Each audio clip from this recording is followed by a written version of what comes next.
लेकिन जो आंकड़ा है अगर लग जाता है एक बार तो आप अच्छा खासा जो है इनकम कर सकते हैं। तो वही 15,000 तक मान चलिए बचत अगर। दोस्तों नमस्कार, मैं आलोक दिनकर एक बार फिर से स्वागत है आपका मेरे इस YouTube चैनल आलोक दिनकर मोटिवेशन पर। दोस्तों जैसा कि आप लोग जानते हैं कि हम लोग बिजनेस यानी कि फाइनेंस से रिलेटेड टॉपिक को कवर करते हैं और आज की इस वीडियो में हम लोग बात करने वाले हैं कि लाइब्रेरी का जो बिजनेस होता है उसके जरिए हम कैसे पैसे कमा सकते हैं, क्योंकि एजुकेशन का तो काम है ही लाइब्रेरी का, लेकिन उससे हम अपनी लाइफ को किस तरीके से सरवाइव कर सकते हैं, इसी चीज को लेकर के आज की डेट में हम लोग डिस्कस करेंगे।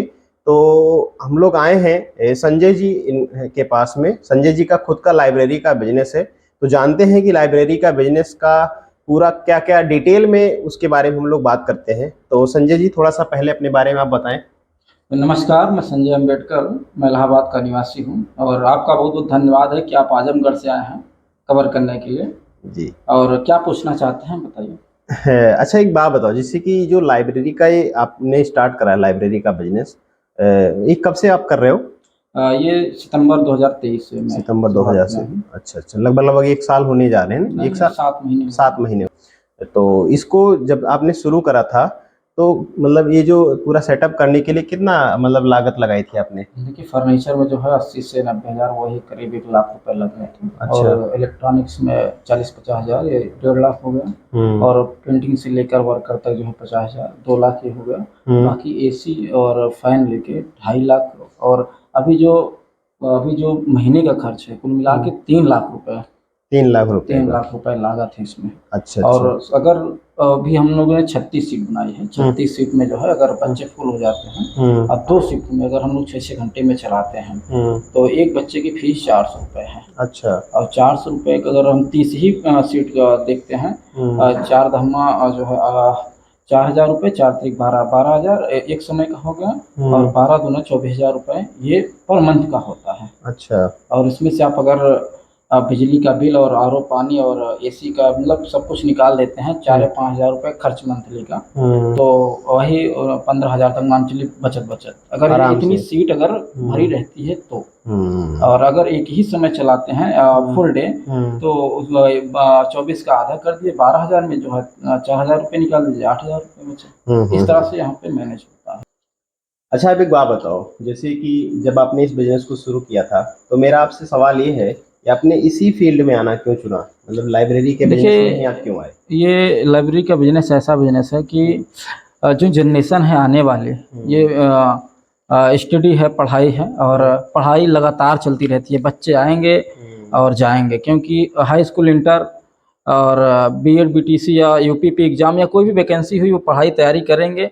कोई जो है नौकरी पा गया, नहीं पाया, कोई हताशा हो गया, वो पढ़ाई अनवरत जारी रहती है। तो बच्चों का आना और जाना लगा रहता है, ये इसमें रुकने का नाम ही नहीं है कहीं पे। तो इसलिए लाइब्रेरी का जो बिजनेस है ये अनवरत जारी रहेगा। और ये जैसे वैकेंसी आती है तो फुल हो जाती है, फिर वैकेंसी नहीं रहती तो कुछ बच्चे जो है कम हो जाते हैं। तो ये लाइब्रेरी का बिजनेस कुछ सही लगा मुझे। और इसमें बहुत ज़्यादा जो है भाग दौड़ करने की ज़रूरत नहीं है, दिन भर देख रेख करने की ज़रूरत है इसमें। मतलब एक तरीके से कह सकते हैं कि पैसिव इनकम का एक सोर्स हाँ, सोर्स है ना। तो पैसिव इनकम के बारे में अगर आपको डिटेल में जानना है तो एक वीडियो मैंने बना रखा है दोस्तों, आप जाकर के समझ सकते हैं कि पैसिव इनकम क्या है, उसके कई तरीके मैंने डिस्कस करे हैं। अच्छा एक बात बताओ, आप जब आपने इस बिजनेस को शुरू करा था तो क्या क्या चैलेंजेस आए थे उस समय? चैलेंजेस बहुत तरीके के आते हैं। पहले बच्चों को हायर करना चाहिए, बच्चों को कैसे लाएं हम लोग, क्योंकि आज के समय में हमने जब लाइब्रेरी खोला इस क्षेत्र में तो केवल हमारी ही लाइब्रेरी थी। जैसे ही हमने खोला 2-3 दिन या 4 दिन, 5 दिन, 6 दिन, 10 दिन में और अगल बगल में 3 से 4 किलोमीटर में 6 लाइब्रेरी खुल गई। जहाँ फीस जो है 500 हुआ करती थी 6 घंटे की, वहाँ अब मतलब ये बता नहीं सकते हम अंदर की बातें, उन्होंने गिरा कर फीस लेना शुरू कर दिया। तो इस तरह की चैलेंजेस होते हैं कि कैसे मैनेज किया जाए, क्योंकि शुरुआती दौर में हमको मैनेज करना होता है, लाइब्रेरी को उठाना होता है। कैसे उठाना है वो आप समझ ही सकते हैं। शुरुआत में ना बचेगा तो तभी चलेगा, ये होता है। बिजनेस कोई भी होता है 2-3-4 साल मांगता है, घर से पैसे जाते हैं ये तो जाना तय है। लेकिन अभी तक 7 महीने में जो है अभी लग ही रहा है जहाँ तक देखा जाए तो। अच्छा अच्छा। लेकिन जो आंकड़ा है अगर लग जाता है एक बार तो आप अच्छा खासा जो है इनकम कर सकते हैं। इनकम कर सकते हैं। तो अगर जो दर्शक हैं हमारे, ठीक है, इसमें से जो लोग अगर इस बिजनेस में आना चाहते हैं, जो लाइब्रेरी का बिजनेस ओपन करना चाहते हैं, उनके बारे में थोड़ा सा कुछ आप बता सकते हैं? देखिए, जो लाइब्रेरी बिजनेस चलाना चाहते हैं, पहले तो अपने इर्द गिर्द में देख लेना चाहिए कि लाइब्रेरी है या नहीं है। अगर लाइब्रेरी है तो आपको खोलना ही नहीं चाहिए, क्योंकि बच्चे बढ़ जाएंगे, ना उनका फ़ायदा ना आपका। जहाँ लाइब्रेरी नहीं है वहाँ लाइब्रेरी की मांग होती है, क्योंकि आज का जो बच्चा है तैयारी करने वाला है, वो घर पे भी जो है पढ़ नहीं पाता, क्योंकि घर वाले ये काम कर लीजिए, वो काम कर लीजिए, यहाँ जाना है वहाँ जाना। ये बच्चे जो सुबह खाना खा के लाइब्रेरी चले जाएँ, और यहाँ जो है 8 घंटे 6 घंटे 5 घंटे जो भी वो पढ़ रहे हैं, ध्यान लगा के पढ़ रहे हैं, और यहाँ डिस्टर्बेंस की कोई बात नहीं, मतलब एक भी आवाज़ या कुछ भी अंदर आनी नहीं है। पूरी तरह से वातावरण भी अच्छी है, एसी की हवा है, पंखे की हवा है, 24 घंटे लाइट मिल रही है, और सीट कंफर्ट है, मतलब एक एक सीट पे बोर्ड भी दिया गया है चार्जर का। इस तरह का जो है चलता है हमारे यहाँ। तो जो हमने ये बताया कि अगर लाइब्रेरी खोलना है तो पहले 4 या 5 किलोमीटर के एरिया में देख लेना चाहिए आपको कि लाइब्रेरी है या नहीं है। अगर है तो अगर बच्चे ज़्यादा हैं तो खोलना चाहिए, अगर बच्चे नहीं हैं तो नहीं खोलना चाहिए। मतलब एक तरीके से कहने का मतलब ये है कि आप कह रहे हो कि पहले सर्वे कर लीजिए, सर्वे करना जरूरी है। सर्वे कर लीजिए कि वहाँ के बच्चे क्या चाहते हैं। हाँ, क्या चाहते हैं, पहले से आप बच्चों को तैयार कर लीजिए। वैसे तो हमारे इलाहाबाद में जो है छात्र पढ़ाई करने वाले ही हैं, माना जाना है, तो यहाँ पे हजारों लाइब्रेरी हैं। हमारे इर्द गिर्द में बता रहा हूँ 10 लाइब्रेरी है 3 से 4 किलोमीटर में, तभी हम लोग चला रहे हैं। तो ये पहली बात तो ये देख लेना चाहिए। फिर उसके बाद लागत, जैसे आप जितनी ज़्यादा सीट बढ़ाएंगे उतनी ज़्यादा इनकम हो, क्योंकि एक ही लोगों को रेख देख करना है। वो अगर 10 सीट रहेगी तो 10 सीट का पैसे मिलेगा, 20 रहेगी 30 रहेगी तो एक ही लोगों को देख रेख करना है। आप जितना ज़्यादा जो है इन्वेस्ट करेंगे उतना ज़्यादा कमाएंगे। बिल्कुल, ये चीज़ है। अच्छा, क्या क्या सेटअप चाहिए होता है अगर कोई स्टार्ट करने चाहे? देखिए, इसमें सेटअप क्या क्या चाहिए। पहली बात तो वाईफाई चाहिए, अच्छा, शुद्ध पानी और वाटर चाहिए।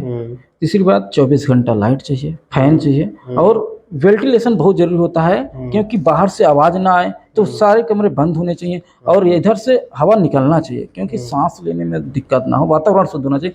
तो एग्जॉस्ट लगाना जरूरी है। दूसरी बात, गर्मी में एसी, और ठंडी में जो है ब्लोअर जो हीट करता है। हाँ, ये सारी चीज़ें उपलब्ध होनी चाहिए, और कंफर्ट चेयर होनी चाहिए। हाँ, ये सारी चीज़ बच्चों की मांग होती है, और हर एक डेस्क में लाइट और बोर्ड होना चाहिए, ताकि वो लैपटॉप या फ़ोन का चार्जर लगा सकें। ये सारी सुविधाएं देनी पड़ती हैं। अच्छा, अब आपसे जो है मेरा एक क्वेश्चन और है कि सबसे पहले तो आप ये बता दीजिए कि आपका ये जो लाइब्रेरी है, ये लोकेशन कहाँ पर है, अगर कोई आपसे कांटेक्ट करना चाहे तो? देखिए, इलाहाबाद के फाफामऊ विधानसभा में, और फाफामऊ से करीब 7 किलोमीटर दूर पान की पीढ़िया चौराहे इस्माइलगंज रोड पे है स्थित है, और लाइब्रेरी का नाम सेल्फ एजुकेशन डिजिटल लाइब्रेरी है। अगर आपसे कोई कांटेक्ट वगैरह करना चाहे तो संपर्क नंबर हमारा 8299136494 है।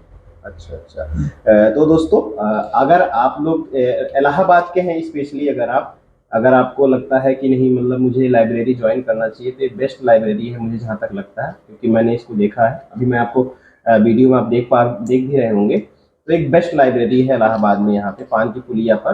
तो आप यहाँ पर आकर के अपनी एजुकेशन कर सकते हैं। बहुत ही शांत इन्वायरमेंट है, सब कुछ फैसिलिटीज़ अवेलेबल हैं। और जो लोग बिजनेस लाइब्रेरी का सोच रहे हैं करने के लिए अपने एरिया में कहीं पर भी, वो लोग जो है संजय भाई से कांटेक्ट कर सकते हैं। स्क्रीन पर जो नंबर चल रहा है उस पर आप जो है फ़ोन करके इनसे आप सलाह ले सकते हैं कि क्या क्या मुझे करना चाहिए, ठीक है, कैसे करना है, क्या पूरा इन्वेस्टमेंट है इसमें, कैसे क्या इसको बढ़ाना चाहिए, सारी चीज़ें आपको ये संजय भाई बता सकते हैं। तो संजय जी, आपका बहुत बहुत धन्यवाद आलोक दिनकर मोटिवेशन पर जुड़ने के लिए। उम्मीद है कि हमारे दर्शकों को ये जानकारी पसंद आई होगी, और इस बिजनेस को जो लोग करना चाहते हैं उनके लिए काफ़ी ज़्यादा बेनिफिशियल होगा, ठीक है। तो बहुत बहुत धन्यवाद आपका। धन्यवाद आपका हमारे चैनल। और आप लोगों से गुजारिश है कि आलोक दिनकर जी हमारे पास आए हैं आजमगढ़ से चल के, और इनके चैनल को ज़्यादा से ज़्यादा आप लोग सब्सक्राइब करें, और इस वीडियो को ज़्यादा से ज़्यादा शेयर करें। और आए दिन ये एक ना एक वीडियो लाते रहते हैं, वो फाइनेंशियल के तौर पर किस तरह से बिजनेस को शुरू किया जाए, छोटे से बड़े बिजनेस को, जैसे केले का बिजनेस हुआ, ठेले का, मतलब ठेले पे जो केला बेचते हैं, या गन्ने का हुआ, या लाइब्रेरी का हुआ, जिस तरीके का बिजनेस होता है इस तरीके का इनका जो है हर एक वीडियो आता रहता है प्रतिदिन। इसी के साथ चैनल को जो है आप लोग सब्सक्राइब करिए और आलोक दिनकर जी को मजबूत बनाइए और अपनी बुलंदियों तक आलोक दिनकर जी जा सकें।